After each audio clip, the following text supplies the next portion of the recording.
नज़र ही नहीं आता, उनको पटना का एयरपोर्ट नज़र नहीं आता है, उनको जिस तरह से काम हो रहा है, आमस दरभंगा है, ऐसे बहुत सारे 4 लेन हैं और हर क्षेत्र में काम हो रहा है। माननीय प्रधानमंत्री जी जब भी आते हैं बिहार को सौगात दे के जाते हैं। इस बार भी आए हैं तो करीब 50,000 करोड़ का योजनाओं का उन्होंने घोषणा किया की बात करता है, क्योंकि सरकार का विशेषाधिकार है। अब माननीय तेजस्वी यादव जी जब महागठबंधन की सरकार थी तो उस समय भी वो हुआ था, बना था।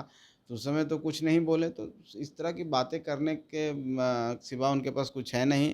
चाहे हम चिराग पासवान जी की बात करें, वो भी मेहनत कर रहे हैं। जो आप कह रहे हैं कि वो उनकी इच्छा है कि बिहार से चुनाव लड़ें, लेकिन अभी तक उनका आधिकारिक बयान नहीं आया है। प्रकरण जो हो रहा है उसमें जनता जज है, जनता मालिक है, जनता देख रही है और जनता सब समझ रही है। वो जान रही, जनता देख रही है कि ऐसे परिवार को सत्ता अगर हम दे देते हैं तो वहाँ कितने तरह के मुख्यमंत्री हो जाएंगे। नमस्कार, आप न्यूज 4 नेशन देख रहे हैं। मैं हूं आपके साथ वंदना। बिहार में जाति की राजनीति शुरू से होती आ रही है। सभी दल इसका खास ख्याल रखते हैं। बिहार में चुनाव से पहले कई आयोग के अध्यक्ष, उपाध्यक्ष या सदस्य जो बनाए हैं, इस पर विपक्ष ने सवाल खड़ा किया है। हमारे साथ और भी कई विषय हैं जिस विषय पर बात करने के लिए हैं बिहार सरकार में मंत्री और हम पार्टी के राष्ट्रीय अध्यक्ष डॉक्टर संतोष कुमार सुमन। कैसे देख रहे हैं उस पूरे प्रकरण को? देखिए, विपक्ष का काम है कुछ ना कुछ बोलना, क्योंकि अगर बोलेंगे नहीं तो जनता के बीच में नहीं रहेंगे। लेकिन सकारात्मक बातें करनी चाहिए। अगर सरकार अच्छा काम कर रही है तो सरकार की बड़ाई भी करनी चाहिए, प्रशंसा। अगर कहीं गलत है तो उसको आईना भी दिखाना चाहिए, विपक्ष का काम है। लेकिन विपक्ष एक सूत्री कार्यक्रम है, व्यक्तिगत तौर पर प्रहार करना। जब कोई उनके पास मुद्दा नहीं है तो कोई ऐसी-ऐसी बातों को उठाना जिसका कोई मतलब नहीं होता है। अब जैसे आप बोल रही हैं कि बोर्ड निगम का जो गठन हुआ है, तो सरकार एक प्रक्रिया के तहत बोर्ड निगम गठन करती ही है और उसमें लोगों का चयन होता है। ये तो एक संवैधानिक व्यवस्था है और इस पर कोई टिप्पणी उठाता है तो मेरी समझ से परे है कि क्यों इस तरह की बात करता है, क्योंकि सरकार का विशेषाधिकार है। अब माननीय तेजस्वी यादव जी जब महागठबंधन की सरकार थी तो उस समय भी वो हुआ था, बना था। तो उस समय तो कुछ नहीं बोले, तो इस तरह की बातें करने के सिवा उनके पास कुछ है नहीं। वो भ्रम फैलाना चाहते हैं, जनता को भटकाना चाहते हैं, लेकिन उनको मैं बता देना चाहता हूँ आपके माध्यम से कि जनता एनडीए के साथ है और पूरे विश्वास के साथ है और हम लोग काम कर रहे हैं। एनडीए की डबल इंजन की सरकार बहुत काम कर रही है। हर क्षेत्र में काम हो रहा है, बिहार में और दिल्ली में भी, भारत वर्ष में जो हमारे प्रधानमंत्री आदरणीय नरेंद्र मोदी जी हैं, देश में जिस तरह की हमारी ख्याति पूरे विश्व पटल पर इस देश का पड़ा है, जिस तरह से हमने प्रहार किया है आतंक के खिलाफ और एक मैसेज दिया है दुनिया को कि भारत वो वाला भारत नहीं रहा। अब भारत बदल चुका है, अब भारत नए युग का भारत बहुत शक्तिशाली है और हम चौथी अर्थव्यवस्था भी हुए हैं और आने वाला समय में बहुत जल्द हम तीसरी अर्थव्यवस्था होने जा रहे हैं। तो दुनिया में हमारी शक्ति बढ़ रही है, तो हम ओवरऑल हर जगह अच्छे हैं और आज तक जब कांग्रेस शासनकाल 40 साल का काल में सिर्फ वो क्या दिए हैं, एक अंधकार, जो जितना हमारा देश का जितनी समृद्धि थी वो धीरे धीरे घटता चला गया और उसके बाद हम एकदम बैक गियर पर चले गए और कांग्रेस भी उसी तरह से ख़त्म हो चुकी है। और जितने भी पार्टियां हुई कांग्रेस के विरोध में आज बनी है और आज उनके साथ फिर गठबंधन हुआ है, तो राज्य देश का भविष्य उनसे नहीं संभलेगा। देश का भविष्य एनडीए के जो हमारे प्रधानमंत्री हैं और उन्होंने देश को आगे बढ़ाने का काम किया है और एक सन्यासी पुरुष हैं। तो हम समझते हैं कि सब ठीक-ठाक चल रहा है, विपक्ष को बोलने दीजिए। हमारा जो बिहार में चुनाव आने वाला 25 में, जनता हम लोग के साथ है और जनता का विश्वास के साथ हम कहते हैं कि हम 225 से ज़्यादा सीट बिहार में जीतेंगे। निश्चित तौर पर लेकिन आपका जो दावा है 225, विपक्ष कहा कि प्रधानमंत्री नरेंद्र मोदी बिहार आए, लेकिन बिहार वासियों को सिर्फ उन्होंने जुमला जो वादा किया वो पूरा नहीं हुआ, सब जुमलेबाज है। अब उनको नज़र ही नहीं आता, उनको पटना का एयरपोर्ट नज़र नहीं आता है। उनको जिस तरह से काम हो रहा है, आमस दरभंगा है, ऐसे बहुत सारे 4 लेन हैं और हर क्षेत्र में काम हो रहा है। माननीय प्रधानमंत्री जी जब भी आते हैं बिहार को सौगात दे के जाते हैं। इस बार भी आए हैं तो करीब 50,000 करोड़ का योजनाओं का उन्होंने घोषणा किया। तो हम समझते हैं कि विपक्ष को विकास नज़र नहीं आता, क्योंकि विकास करना नहीं चाहते हैं। वो जंगल राज के युवराज हैं, जंगल राज के नायक हैं और जंगल राज में जो हुआ है वही उनकी नीति है और वही वो बिहार में फिर से करना चाहते हैं। लेकिन बिहार की जनता जानती है कि जंगल राज में क्या हुआ था, किस तरह के अत्याचार हुए थे, कैसे गरीबों को पर ऊपर अत्याचार होता था, तो जनता सहमी हुई है वो जंगल राज को देख करके।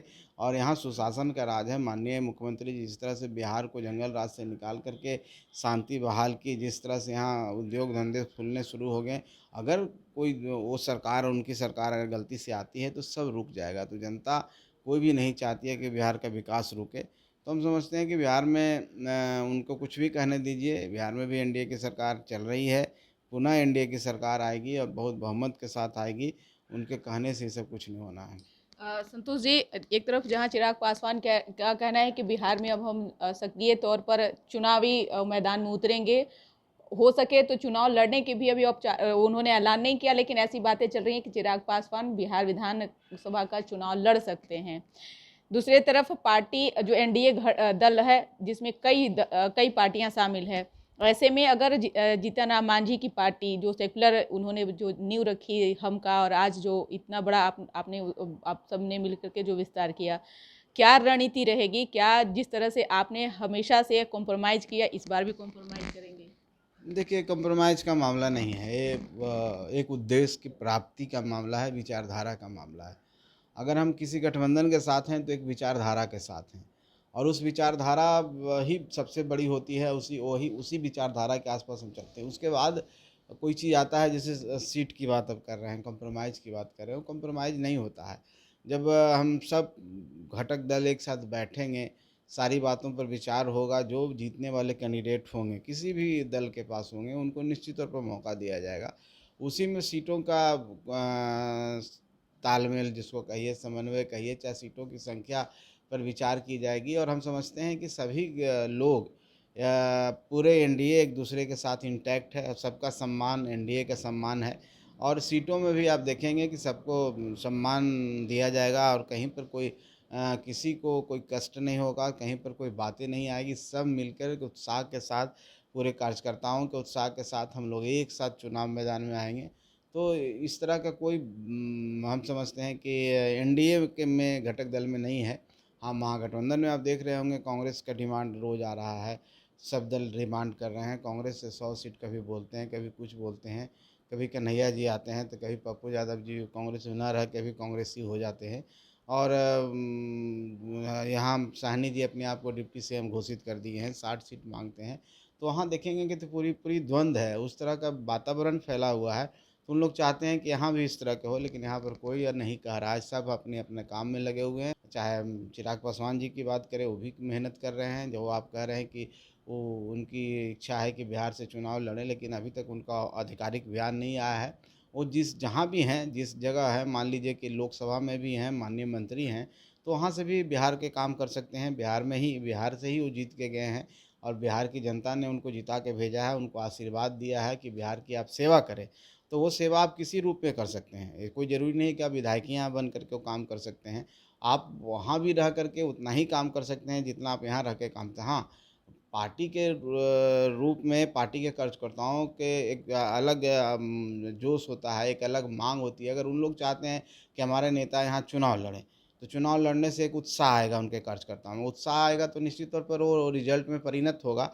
तो वो उनको पार्टी के रूप में कुछ फ़ायदा हो सकता है। तो अगर अगर उनकी इच्छा है तो निश्चित तौर पर हम लोग को इसमें कुछ कहना नहीं है। हम लोग स्वागत करेंगे कि आइए बिहार से चुनाव विधायक भी बन के देखिए, क्योंकि हर चुनाव का अपना अपना एक टेस्ट होता है।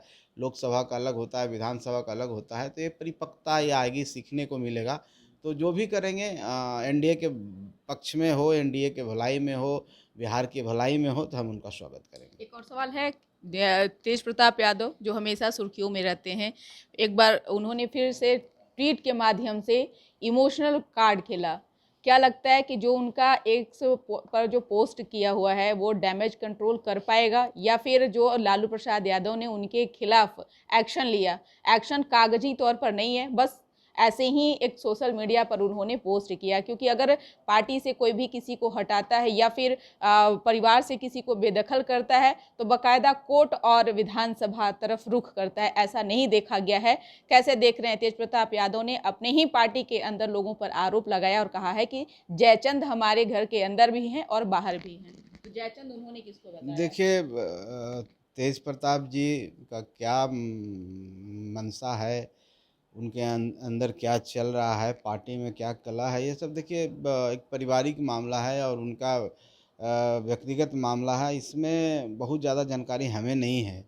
अब वो उन्होंने जो ट्वीट किया है, ट्वीट में जयचंद बोला है, अब किसको बोले हैं वो बेहतर वही बता सकते हैं और किस परिप्रेक्ष्य में बोले हैं।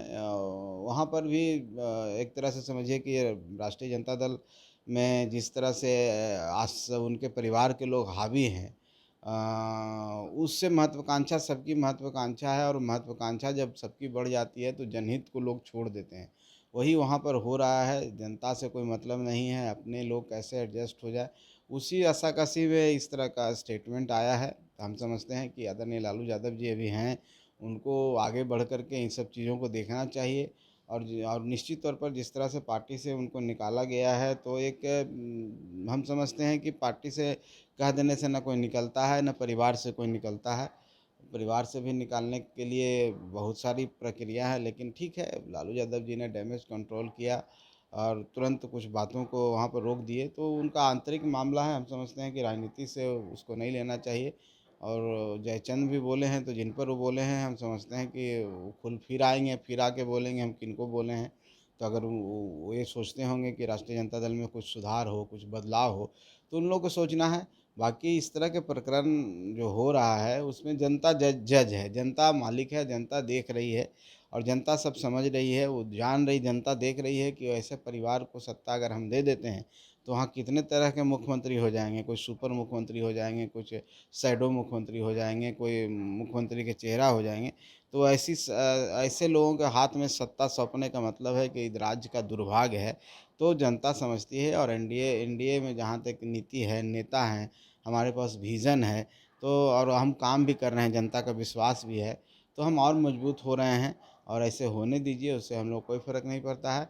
हम लोग अपना काम कर रहे हैं, एक साथ काम कर रहे हैं, एकजुटता के साथ कर रहे हैं और आप दावे के साथ कहते हैं कि 25 में हम लोग वो बहुमत लाएंगे जो कभी नहीं आया और राष्ट्रीय जनता दल चाहे जो भी विपक्षी दल उनका सफाया हो जाएगा। बहुत बहुत शुक्रिया बात करने के लिए। तो आपने सुना कि क्या कुछ कहना था हम पार्टी के राष्ट्रीय अध्यक्ष डॉक्टर संतोष कुमार सुमन का। अपना ओपिनियन कमेंट बॉक्स में जरूर दीजिएगा। धन्यवाद।